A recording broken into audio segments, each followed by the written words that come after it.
voinia kan thupui tur hi siamthar lehna ani anga ka bible changon chia tur hi china kan sei taw tam tak chia tur ama pakhat mun khara che ke pokron chiarang tir ko te bung samni panni chang som pasari atanga samni pakhat zo tin Jerusalem khua a hian ka hon le nu in Pathian biak ina ka tong trai lain englawin mizela tin man mola Jerusalem khua ata chuak ro ka chanchin ishil tur chu an pom don lo hi amiti lai ka mu a tin ka in lalpa inkhawm na in tina aring tu che piang tan ina ka khunga ka vothin kha an hri a tin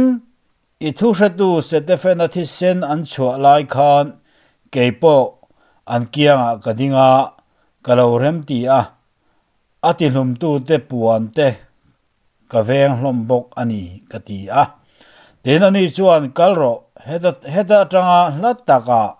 zentel te nena katir zokang che mitita a ati a kan bawul chang chia te nalpan kan zatan atharin malmin som sak theu ro se amen ole tong trai nai yang khong ena le mang ena khat lalpa kan pathian du tak wana me engkim siam tu ini a ei voinia kan powerpoint te zoom manga income hona kan ti te USA lama tang te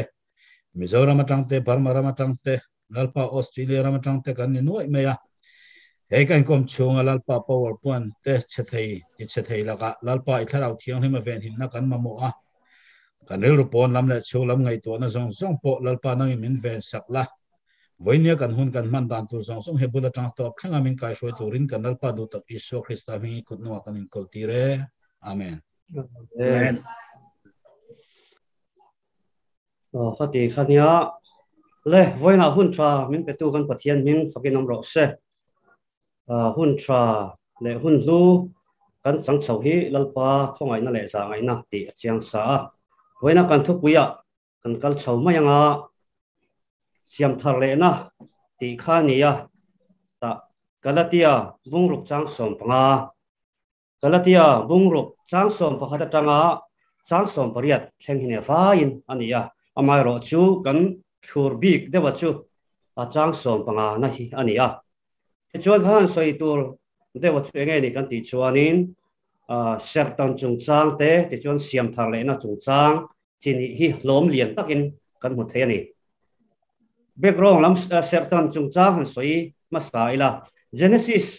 bung som pasaria khanin Abraham ne na pathianin thu a thunga chu thu thung chu sertan na chung chang nen ania thu thung chin chiana na sertan tur ti chung chang kha kan mu the ani chuanin he sertan chung chang kan ti hianin mi hringte lama han ngai tu achar chuanin doctor te mi thiam zok te chuanin he sertan kan ti chu mi pa sermortan kha ania chu he ke mani physical kan ti ma kan tak sat phisel na ta na po hian mi pale mei chata na hin a em ani ti ani chumi rualin Abraham ne na khan lalpa in chin chiana tan thu lo thung to te ani Israel ho te na kuat Israel ho bik ta na sertan tur ten kan ngai thina ani fran lo mitin ten sertan thei hi a tha ani phisel na tan chuanin a tha em ti kha kan soilang tua ti chuan ma ro chu Israel ho zu ta jinga ko kuanin sertan kher lo an omwal mai te khiat nge ya po zu da nama kuanin a chan chu yang chuanin ani le a amai ro chu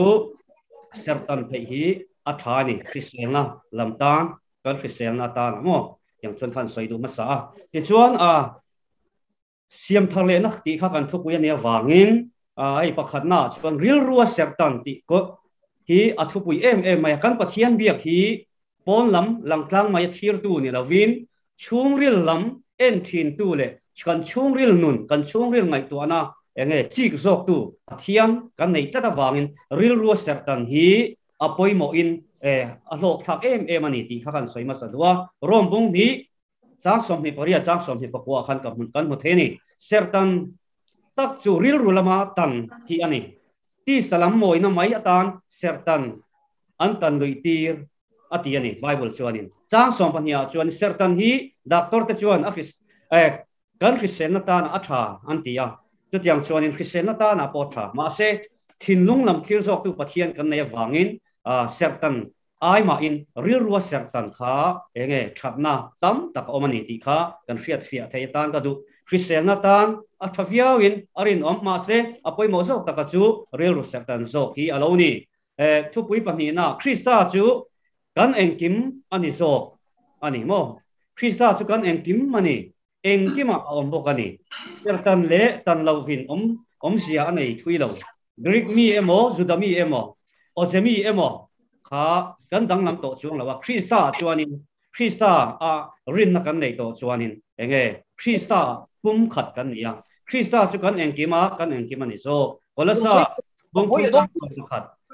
Krista rin na zo ki apoi mo le ani chu wangin kan rin na wang khan enge kan sertan mo tan lo emo kha ako la Krista kan vani na rin na mo mangai na tho ero chu aso tani ti Galatia khanin kan hole theni ti chuan an soi de sung sung menga hun tet le ma pathum na chon thara wa sertan ani ti ni mo thara wa sertan ti sa le khathu maya ni lo ani lova sertan hi ati ni rom bung ni chang som hi pakua khan le khathu maya te ti samaya tan ni lovin ola chuan in tinge soi ti chuan ola chuan Krista cross lo chu chuan tur ka nei lo ati ni sertan me po chuan dan thu azom chuan si chu tak chu ni sertan na poimo na mo pormo na le pormo lo na sertan po engma ni lawa sertan lo po engma ni lo ni ke ni chang som palina khovel hi katan khen be in oma ke po khovel tan khen be in ko omani ati ni te ko pol chuanin to pui palina siam thar le na kan ti hi enge ni tu po Krista om chuan thil siam thar alo ni ya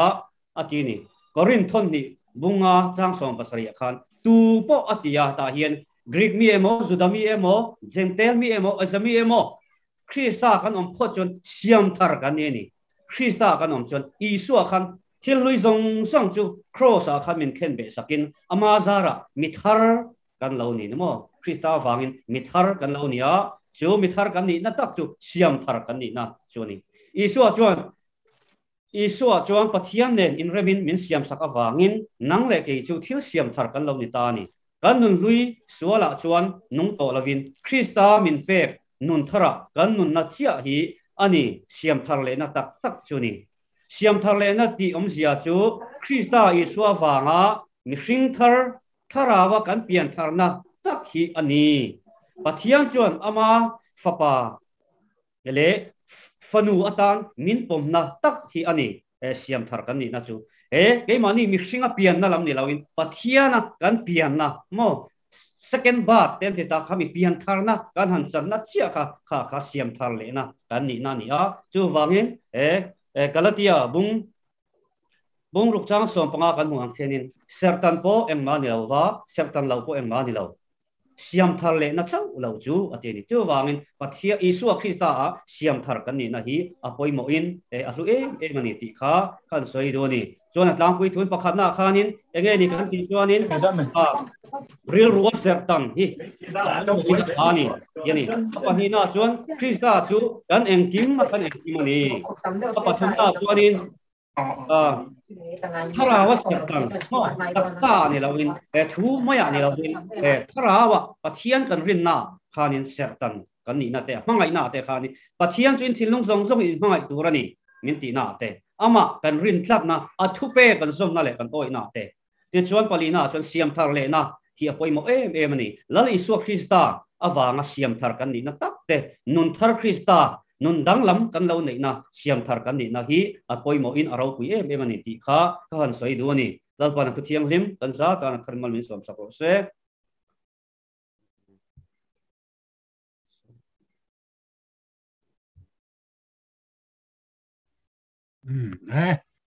alo le mai kha hun la chu minute som che an mang thea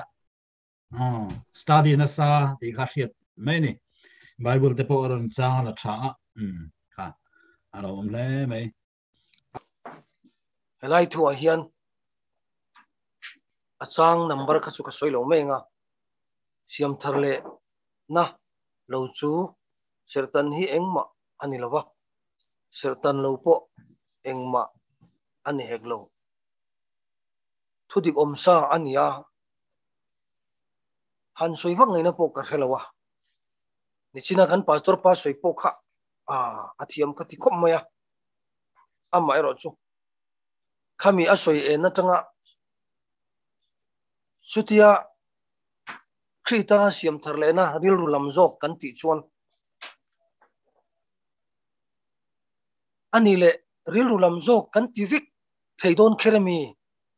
sertan chon tan chu ngai tholo mi sertan lo te tan po sertan lawa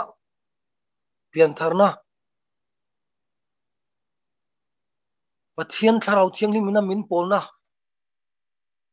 keimania lalpa ne na kai zom na khachu kan nei angai nge chuti rualin atakram po khati tho angai lo mi ti kha ka soidua ani chuan bilulama jok antia khan bible in ziak lo tu hu thu ni su sela felek noyak kalte rilulam ti rimut kha ani don mi ti na kha kan ya ti chuan lamdang te po hian sa khona dang te po hian rilulam an en ti in soyan uara ka tu soi hi ain person mo intianga ma se mishing thu takin ka soya an thian te chu ke chu Indian Army retirement kan ya thian te ne hian kan ti thina sipai nu pui pakhat chu apasal om lawa ama atui hala chuan sipai pakhat chuanin atui halna chu awa phuruk saka rilulam ania athiang hi mani anti tlat mai ni inlo ngai thla katang kan soitur po atamang karing kha sipai nu pui tui hal na kha sipai pakhat lo om sa khan ati re saka athiang hi mani remti na rilulam thil ania tinan soi thina ti chuan chu lo po chu soitu chu tama ni somania hun hi tlem em engpo rom jega khanin rinna inei chu pathian ma engting asia kho nang ma chawa siatin nei mero ti jek te karan chial pe chuan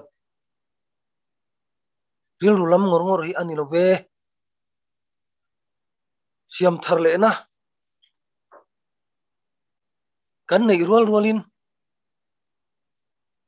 ke mani ti tur kha kan ti ngai ni chu ka soi ve thiam dana ni nimin lama po khan galo ena nakina kan pastor pa kha athiam ka ti khop maya ka soya khan temin ron soi en bel sela ka phut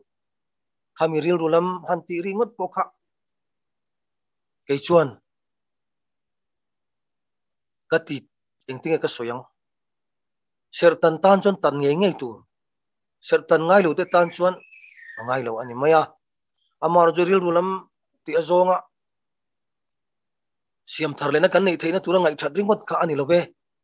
ti kha sarmon angreng mon lo angreng pathian thu angreng thu lo angron soini chu kalome thuma kan nei lok te lalte thuma lo po kan nei lawa chan chu pastor te kha an nual wang khanin soi tur po khan kalo in dalem lowa a ri bjimin thu sei tur hi ka study sa lo den paziak chok sa lowa chu bawnia ki da tang khan ka du kha karon soi chok ve zela sana hi ka en thiam lo boka sana en kala ti ngai lo wangin hun te lo se le thina YouTube lamai dale don phejon edit fe ngai don ania chuanin zainam mi zong hi chu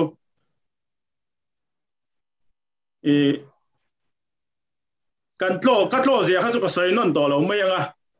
la kan thu pui kha galetia bunga bung ruk chang som panga mo khemo kan chiar teng galetia bung ruk chang som panga he chang hi nia siamthar lehna hanti khan nichina pu joseph puya hanaron sai to thon ni korean bunga chang som pasari le hemi chang ti lawa hi chuanin mu tur om lova hemi pahni che hi oma chu po pol soi ve nia ani na soi chan chu Krista kan om khanin sertan om zi om lawa sertan lo po om zi om lo siamthar lehna chau lo chu tiania hemi siamthar lehna hi ka mu dan chuanin individual mimal nun soina lam ni lovin collective mo a hu ho group ang chi te point ani lo le hun khata om ang chi te a soi tumna ani karinga a chan chu ekti kan ti chuanin a pupuya soyang tho khanin sertan hi om enge a chan crisel nana mi pathian na lo pe mai mi ring te na ka aron sei to Genesis bung som pasria khan thung Abraham ne na ama salama kan soi to ram atiama chu ram chu chatu ana ta ni tu na po hianin chu mun chu an la lu pui lo an la thleng lo ba Abraham ne na ram atiama Davida ne na lalram po chu matina Krista alokal lehuna Israel te tan khain aron tung ding le don ti kan soi to chuanin khami thuthung kha Abraham ne thuthung kha khami thuthung chin chianan khan in ti samora ser intan turani atia omje chu sertan hi thuthung chin chianania chu chatuana tanani chu Abraham le atha te tanani le bung som pathu chang som pathum lama po khanin ama a ina omte asalte paisa leite zong po nirian nia ser antan turani antan lo chuanin ser antan lo chuanin ami te hne na tang khan no chua turani mai rolua thei khan ni velo chatuana nun an chang ve thelo ti na ngani chu charu kai chu hunaron kal zela khalera khanin mitam takin ser antan lova lu lo reng boka ite la on pheto le chut khami thuthung kha thuthung ani mai ba ga thuthung chun chian ani mai ba ama kha thuthung ani omje chu Stephen up thoka bungsari chang tirkotetil ti bungsari chang ri da khanin thuthung ti asoi kan mu thaya thuthung chin chiana nia sertan po hi thuthung ani chu Pathian le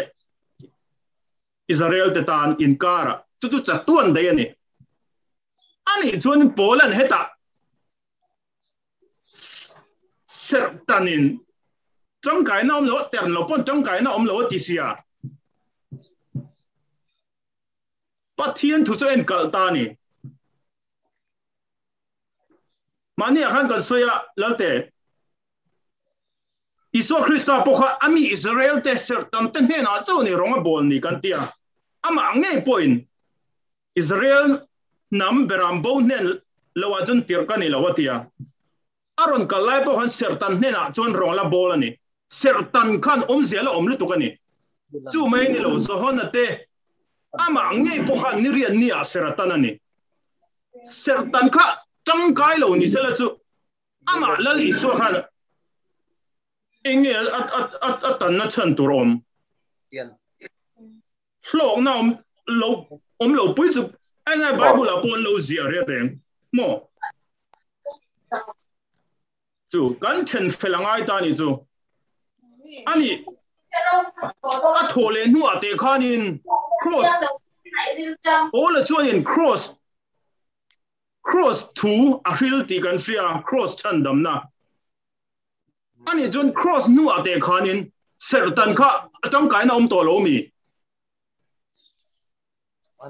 peter ate ho khanin sertan te na chau rongan bola kan ti le boxi chu iso thole nu apo khan azir tir so pani te kha chuin sertan na chau ron bola ni chu tuna galetia tuna kan changin na bung ni chang sari chang kuwa khanin ain ziak boxi omzia chu pola ti har ani ma pola chan chin tha le khami iswa lali so te andam laya an le azir tir som pani te na an chan chin tha fril kha chan chin tha chu good news ti na ni maya hilom om chan chin tha gospel chan chin tha ti na kha ni maya chu an rong bol dan kha ain ang lo tlat ni chu kan then felangai ni chu engtin kha kan bible zia kan chang in ha na khan om renga Krista alo fe kang mo aletia bungruk chang kan in ha na khamo ka bai hal lo ken ready sa lo ga ti kha aletia bungruk chang som Krista iswa chuan sertan lehna siamthar lehna ani chau lo chuan Krista iswa ti ani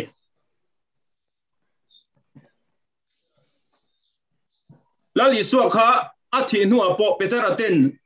kingdom lalram chan chin tha an la fila cross thu an la fil lo ti te kham wartakin ka soya kan nunga khanin ani chunin Krista isua chun engtinia kan oma ama la chu vana alon to dai to sia ti ma chu soile tur pom lo ve le ni china hetlaya kan una pa eluka reina I lala iron soi deuteronomy bung som chang som paru kami I soi po kha heta thuthung tharami karon chiarang pakhatin kolosa bung ni chang som pakhata hian patina pupuya poneron soi fiale tura ngaila Krista sertan na chuan ti sa aswal pu taksa chu lip khavekin kuta sertan nilovin ama zoka chuan sertan innia iswa Krista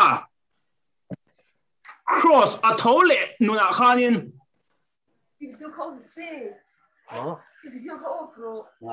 kan lo rin to chuan ama kha thleng kha chuanin anni kha chu dan ina kai hruaya chu dan chu Isu Krista nena kai hruai tu school master ani tia asap tong chuanin ma se rinna lo thlen to hnu chuan dan hnuai kan om to lo chu zirtir tu hnuai chu kan om to lo atia galatia tho khanin hemi galatia vekani chu galatia bung thum chang som ni pan ni thumata ni nga khanin dan rinna lo thlen ma tia bung som ni pathum mi karon chiarange ma se rinna lo thlen ma rin tur takachu tilan alani ma si khan dan hnuaya kan tang thup ani kha atia Isu Krista alo thlen ma khanin danin kai hruani chu dan chu Isu Krista lama akai hruaina turin ani chun chang som hi pangana rin na lo thlen nuwa ero chuan kai hruai tu nuaya kan om to lo ateni Krista lo thlen nuwa chuan kai hruai tu lo om to lo an nuaya kan om to lo atilia ani chun ne china na chilo khanin cross Krista athi nu wana lon nuwa po Peter te khanin dan noi certain thu bok khan la fil tho bok sia kan ti bok sia ava boy khang le zel em chu luka bung som pathum chang kwa chang sari chang ruk chang kwa kan chiar join tekin thu khan Israel te tan khanin kum khat ala pek belt ani ti khate khin thu tang khan kan mu the ni achan chu ei pui kung grab huana thei pui kung chu kan rianga Israel nam tekin nania chuanin certificate tura kha antul avexia Pathian din Israel program prophetic philok na tang chuanin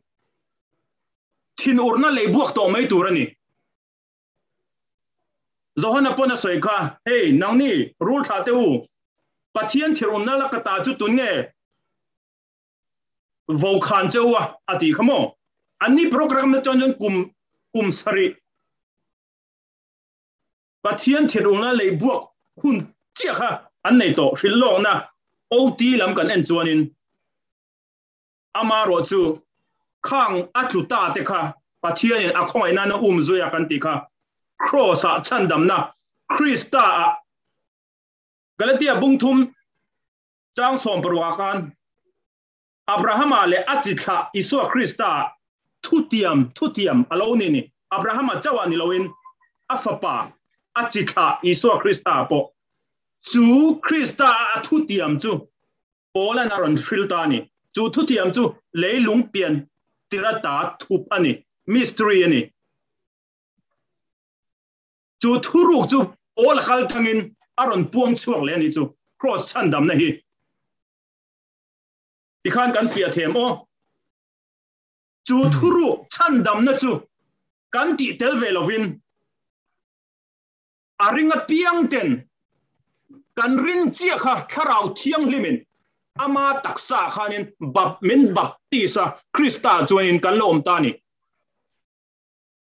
chu ni Krista kan om thei kan om kong chu hetia suang to na o min aron soi ka suang to hetia kan vati vel me ni lo min thozo sakna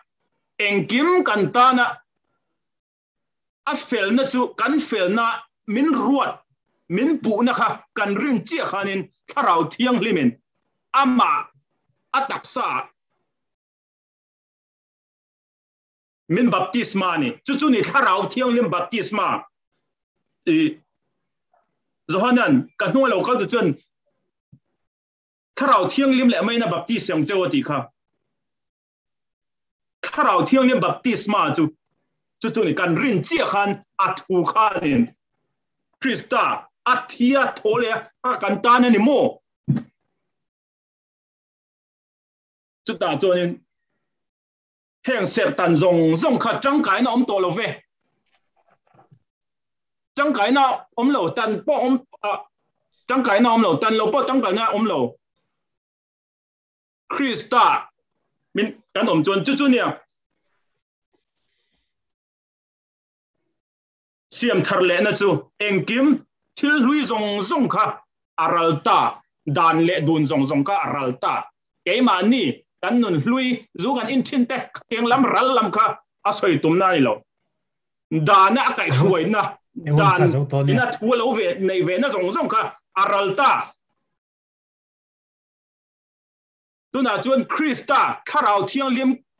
chungril siam thar le na zela tang rom bung riat lama chuanin iti sa in thil taksa thil in ti chin kha tharawa in tha chin chuan in ti hlum chuan in nuang ati thara tak salam kan eni chu tun lai khovel a jonin kan ni vek khovel pum pui hi chon pian thar le na te hi juda program alom lal ison adam lai nge Nikodema Israel ziltin he na soyani anni chu taksain an piang le don ke ni chu vana tuna po hian FSC bung hnia khanin chang sria khan kan chiar kha tuna hen kan rin chi khanin van huna te hian min thu tirta ati min kan la thu don anilo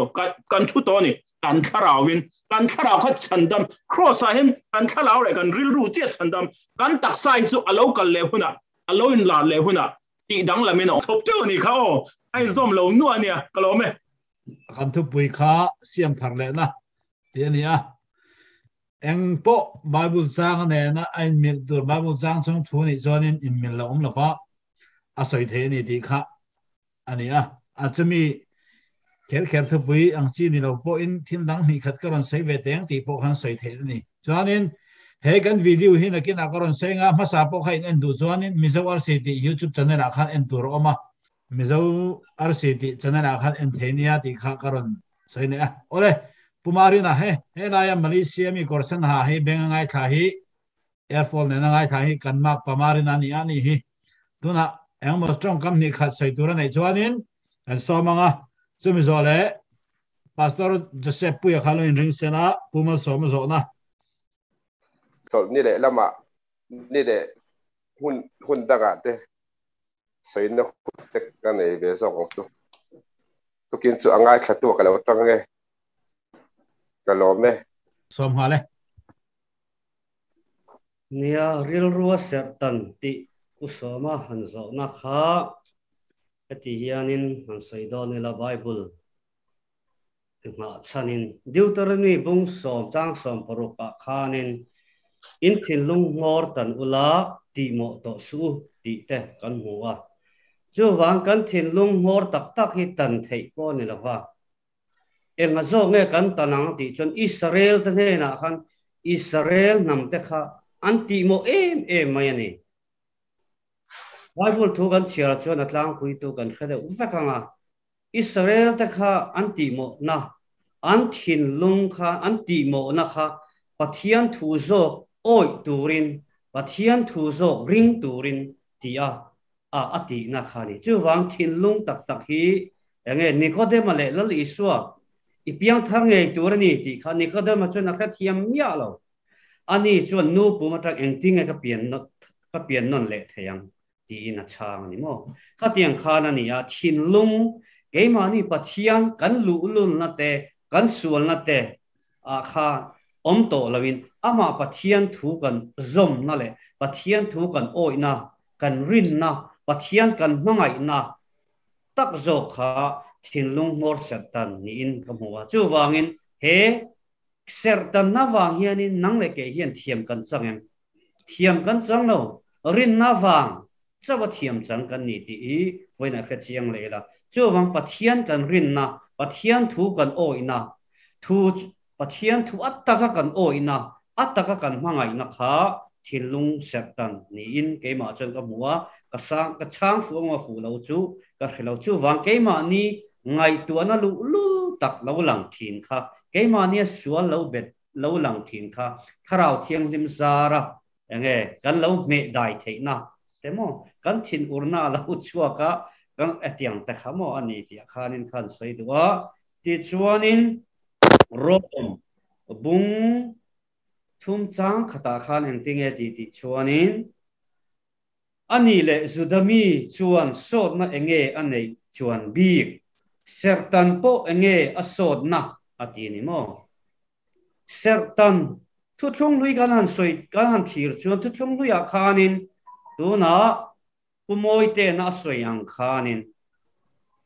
Pathianin Abraham na athuthum chin chia na ne wangin apoi mo em ani Mausia hawa kha ram tiam Mausia khati kanan ram tiam an pan mo apo khanin enge Mausia te po kha tha tur hialin omani annu pui zipori khanin ala fa te po seratan sakti ni kha ka Bible thil fiana tong hum himan lo om theina turin anu pui ziporin afa te ser khatan saka Pathian za ngai na po lang ani ti chuanin aron soi langa pumoi te khanin han soi le ming lam mai la lal isua le zohana po khani riat nia seran tanani ti chuanin Abrahama rinna kan pa ber kha ser tanani khanin kumsom wale po kwa da yani to ni Pathian in ser tan tur ti wangin tanani chu wangin chu chuani ati chuanin isaka po kha kum niriat ni ni khan engwanga nge niriat ni zela ser an tan an ti chuan mithiam te thui dan chuanin niriat kan pian atang niriat kan pian chia kan lo pian chuan niriat ani chen ser kan tan emo thi sen chuak hi atlem ni ani ti in mithiam te chuan an thui chuak chu wangin kan pian atanga niriat ni a hianin ser an lo tan thi na ni ati ni chu wangin thu thung luya chuanin thati khanin ser tan te alo ne thu thung thara khanin Isua Krista chu nang le keima in thoi reng reng thin kha Isua Krista alo kala kan ta na thi le na kha ke ni ta na voi khatlal Isua Krista kan ta na cross a thi na kha atok to ni chu wangin Pathian hun na nia tuna chon khongai na hun ania tharau thiang lim hun alo theng do don tuna chon khongai na hun lal Isua Krista khongai na hun kan tong chaume kan nia chu wangin he sertan chung changa hian mi in seratan chuan tir kau poe chun atak samoi na mayan ta na tanani antir ni atini tak samoi na sertan na wang hianin nang le ke hianin chandam na kan chang don lawani chandam na kan chan theina zok tur chuanin kan ril ru sertan te tharau lama Pathian kan ngai theina tur te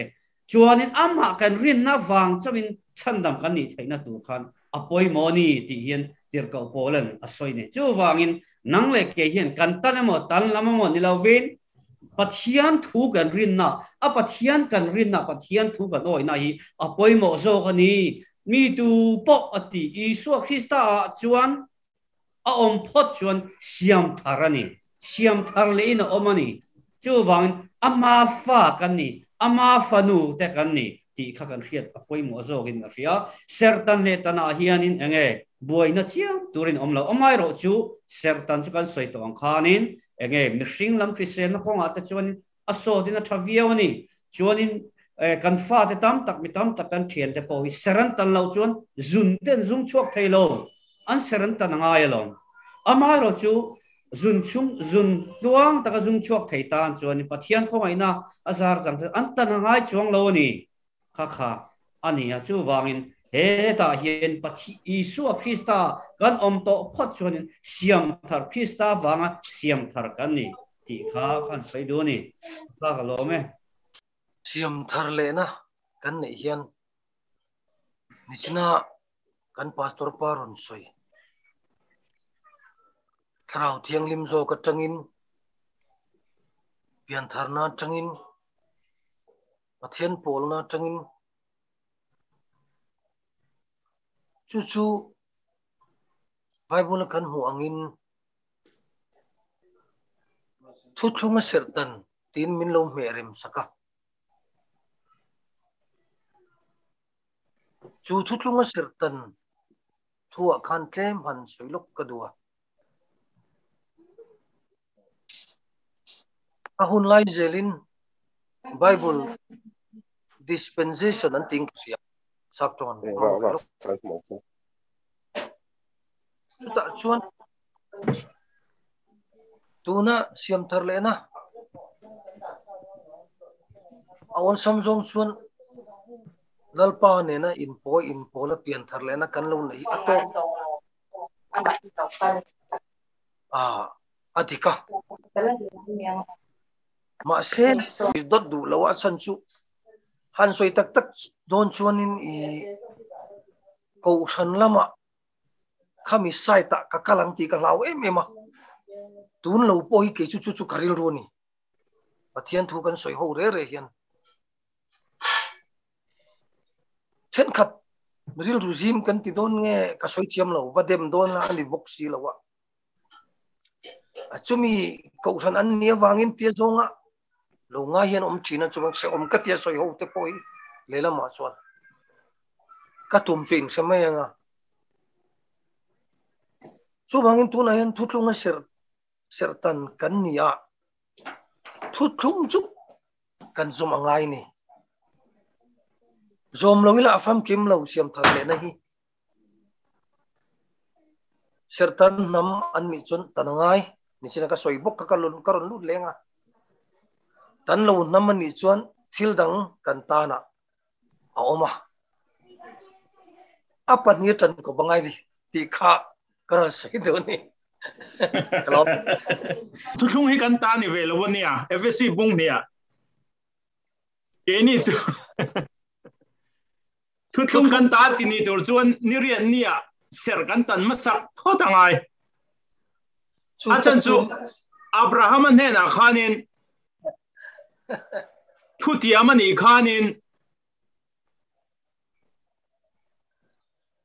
ama atanga nam zong an lo thoveng na tur khani tuna hen la thoveng lo tuna hen long tu ka hun to wa long tu lo hianin lal iswa wana akal don khan tir som le pani te nen akan thu cha nei ni ni ka soi du lo na chan chu I saita min nga yanga ril ruhi akal du khop maya I nichina ka soyang bukin soi khom zau zau hi kan nei ve thina pathian zara min zo chian po hianin kan duty na te security duty te po hian kum som chuang civil a hian ka duty to mun sang ayan mi han zot ve zau zawa khati khan le lam zonga saita ka kalhi ka hlaw ema ka soi tumi ka soi ngam thir lawani kan bel sa lo kan chu in semayang sertan ne tan lo hi chu thon khat korin mung sari cha sam pa ko hanaran ziak chem me Pathian thu pek pom chau lo chu sertan po eng mani lo sertan lo po eng mani lo ti apom tu chu enge Pathian thu pek ati mo Pathian thu pek ka poi mo ber I sertan awang khan iwan kana turan lawa I sertan awang khan ban ka tun lo tir ko de bung som hi pania khanin chang som pasare khanin aron tong trai ta a tong trai na chu engamo tharau min ziala ati ama soi nge khan ya bung som pasare khan tharau min ziala ka ne na thuran soya atia thola inti harla chan chin thashil ro atia oi naron shil ta ni tharau chuanin engtin nge ke thu soi te chun oyang Sadafen ade po thina tura rem tin amen tin thana tu apo ka tel ve a isirti tu te kamana ei thu sai tu te iming chanchin thasai tu te kamana nung ya ka khunga ka ti tan ya ka da ka vuwa ka shema tu inge kaya thu sai de oi te lu langa tia khata tang che khanin pathianin ani chuanin sertan lo ho zentel den hen nama katir pheng se kalmero le atia Israel den hen nama sai ve talawin sertan hena sai ve talawin sertan no den hena sai chungta sertan ho chuan ama khan huwa zuda de hian tir ko bol khan ho me tir ko de bu som ni pathum cha so pania khan zuda te an tang ruala bola an tha ma lo zong engma eya bar lo turin chian chamati bible page mo an che cha ro pui zia chu chuma se bola kha an holu tu an ne chan chin ta shil turan ni lo re a thei lo tha khan du tha lo jot engma e le ba khan an ti lo khop khan ni an huwa chu bang chuanin mi in tuna lo chung ko ne chan chin tha thu trinity de ma ba sai do ne la arem tu kha pathian ni ruat me yang arem dan zel kha pathian hian da siam rem zel ani ti kha to teng ka sai ve ni sela ole ti khanin pastor ma pu khan trong trai na in saksela Hallelujah min khongai tu lalpa vain nia hun thale hun lawm tak min pe ya lalpa itu thiang limen asoyangin mi tu po Isua Krista chuan thil siam thar ani ti angkhan lalpa nangma omte